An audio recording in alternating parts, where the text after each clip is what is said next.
Like others, Johnston is well aware that there will be no real security until the guerrilla can be denied free movement through the jungle. Nor is there any reason why government troops should not take a leaf from the guerrilla's book, stationing themselves in the jungle for a nighttime ambush.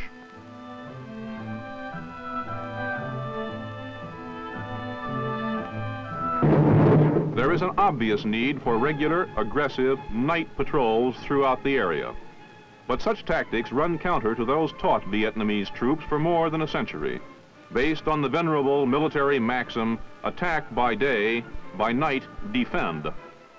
At considerable personal risk, Captain Johnston demonstrates the effectiveness of night patrols by accompanying them himself. Eventually, they become part of the battalion's standard procedure.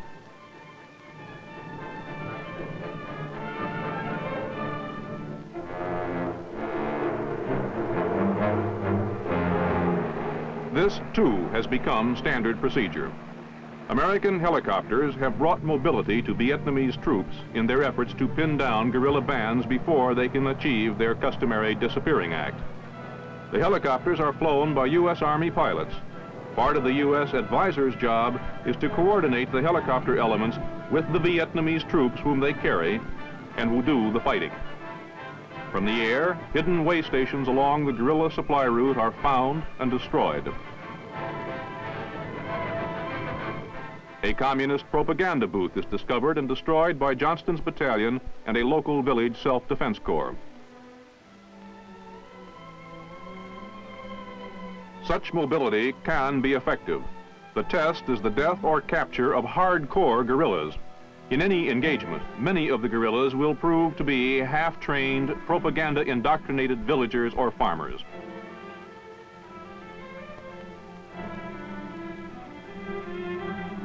The real prizes are the professionals who do the training and the propagandizing. Men like these, long sought by the government as known professional terrorists.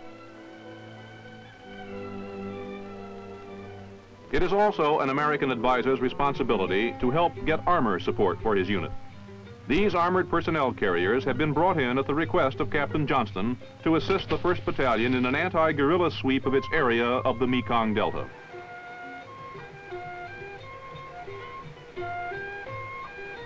In such terrain, the effort to uncover even a single guerrilla is so great that one observer has compared it to a $1,000 bill chasing 10 cents around a rice paddy. The situation is inevitable, however, until the initiative is seized once and for all from the Viet Cong. Until then, every resource of equipment, tactics, and strategy must be brought to bear on the problem. It is an advisor's job to make his counterpart aware of what is available. Encourage him to use his artillery, his engineers, his communications, his ordnance, his medical facilities, and to coordinate his efforts with other services. Since the battalion to which Advisor Johnston was assigned has the primary mission of defending a guerrilla-infested area, the captain finds himself helping to train men who have already known months, and in some cases years, of combat.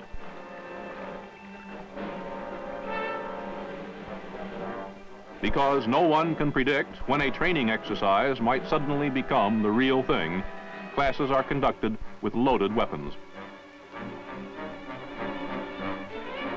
No matter what the difficulties, no matter how blooded by combat they may be, troops must be continuously retrained if they are to win victory in war. With training comes success. Without it, disaster. The Vietnamese is potentially an excellent soldier. He has intelligence, agility, and courage. Properly trained and motivated, he can become one of the best fighting men in Asia.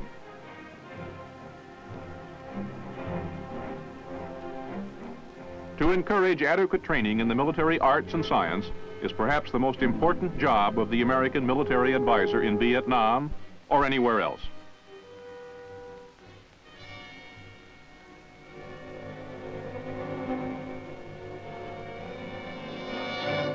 Captain Johnston teaches by demonstration as well as by lecture. Here he lays wire for a demonstration of the Claymore anti-personnel mine, while his interpreter explains the function of the mine from notes prepared for him by Captain Johnston.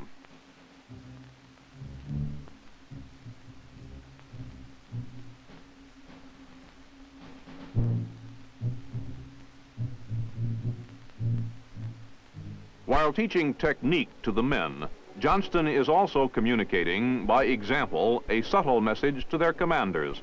There is nothing wrong about getting your own hands dirty to accomplish a job.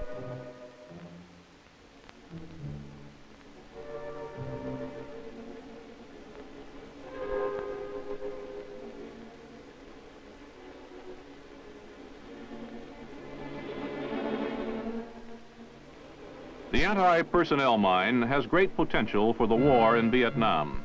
Used properly, it can have devastating effect on the night-traveling bands of guerrillas. It is an advisor's job to get such equipment into use by increasing the number of Vietnamese officers and troops who know how to use it.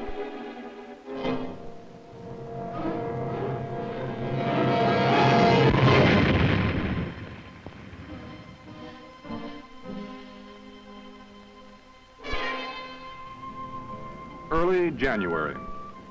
With 2/3 of his Vietnamese tour behind him, military advisor Bill Johnston accompanies the battalion to participate with other units of the regiment in the fortification of a native village.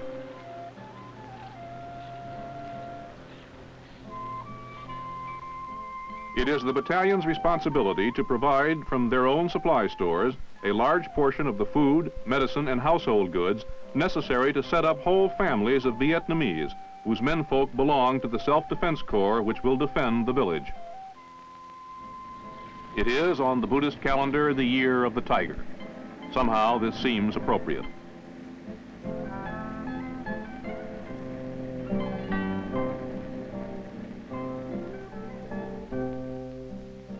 With the captain's own tour nearing its end, he is joined by First Lieutenant Joe Clement of Atlanta, Georgia, who may ultimately be his replacement.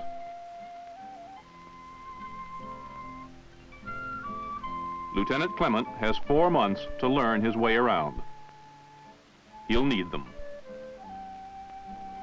So will Master Sergeant Jones of Baltimore, the battalion's first enlisted advisor. The object of this program is to draw together residents of tiny villages scattered throughout the area and relocate them in larger communities which can be fortified to resist roving bands of guerrillas. The troops are here mainly to guard workers during the construction.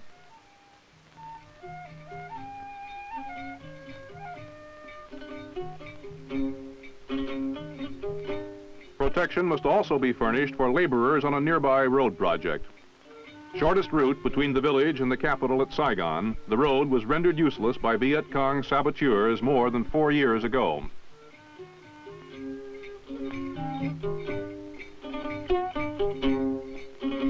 It must now be put back into use, and somehow kept that way. Reconstruction is accomplished by Vietnamese Army engineers.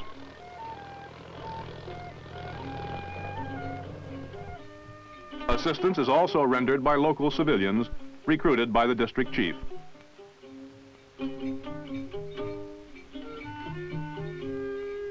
Captain Johnston, speaking for the infantry, consults with other U.S. advisors attached to the engineer units. In Vietnam, the main arteries of travel and commerce are not concrete, but water. Vietnam's many rivers and networks of canals have been for centuries the key to the nation's economy. These too must be kept open, free from guerrilla harassment.